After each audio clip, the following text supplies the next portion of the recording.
Salut à toi, cette image te dit certainement quelque chose, alors prends tes écouteurs, assieds-toi confortablement. Aujourd'hui, on va parler de ce qui s'est passé il y a 3 ans, en avril 2019, l'incendie de la cathédrale Notre-Dame de Paris. Alors quel est le lien avec l'automatisme? Eh bien justement, on va en parler.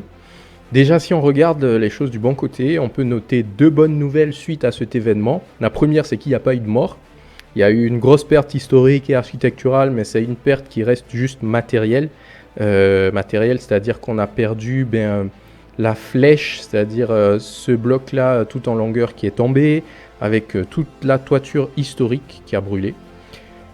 Mais voilà, donc il n'y a pas eu de mort. Et la deuxième bonne nouvelle, c'est que la toiture est déjà en reconstruction. D'ailleurs, il était temps de pouvoir renouveler tout ça, parce que ça faisait plusieurs siècles que cette toiture était en place. La fin de chantier est prévue pour 2024. 2024, ce sont les JO, donc on espère que tout ça sera reconstruit à temps pour les Jeux Olympiques. Maintenant, revenons sur l'incendie.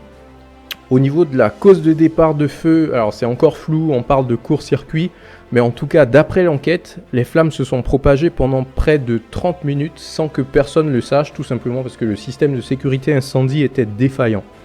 Il y avait parfois des fausses alarmes et du coup l'agent de sécurité a pensé à une fausse alerte. Alors est-ce qu'on aurait eu moins de dégâts si la détection incendie fonctionnait correctement? La question reste ouverte. En tout cas nous, on va déjà essayer de comprendre le fonctionnement normal d'un système de sécurité incendie.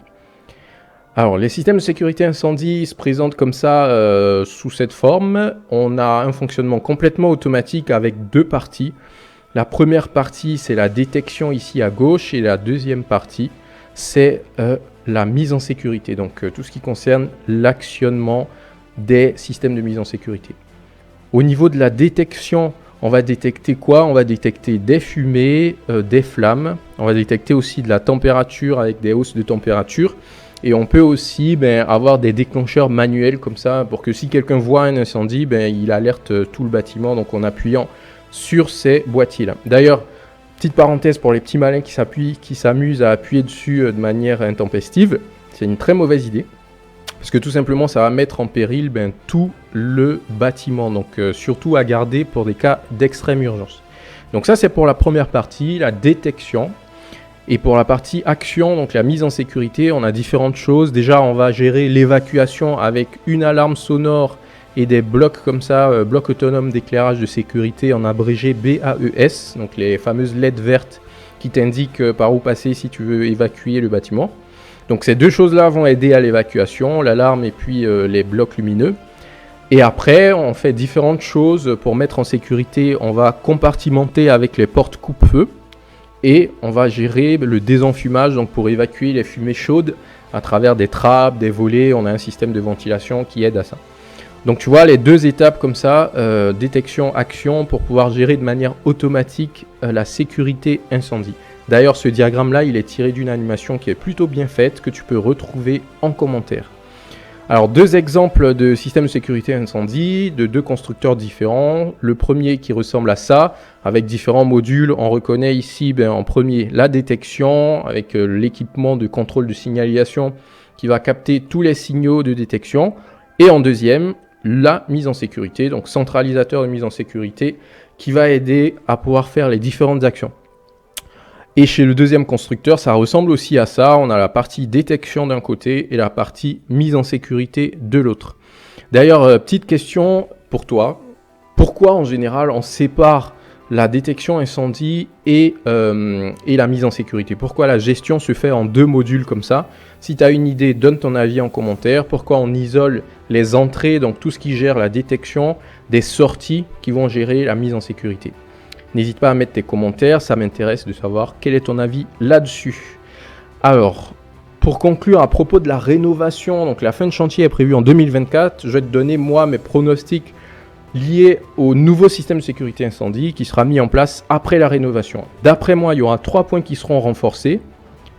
Le premier point concerne la fiabilité, c'est-à-dire il faudra faire suffisamment de tests pour que quand ça sonne ou quand ça clignote, on a vraiment un incendie, qu'on évite les fausses ambiguïtés, qu'on soit sûr qu'à chaque alarme correspond un vrai incident. Ça c'est le premier point pour moi qui sera amélioré avec énormément de tests de fiabilité. Le deuxième point, ça concerne le compartimentage, parce que Au niveau de la toiture, les flammes ont pu s'amplifier tout simplement parce que toute la toiture était connectée. Il n'y avait pas de bloc qui pouvait isoler en fait chaque partie de l'incendie.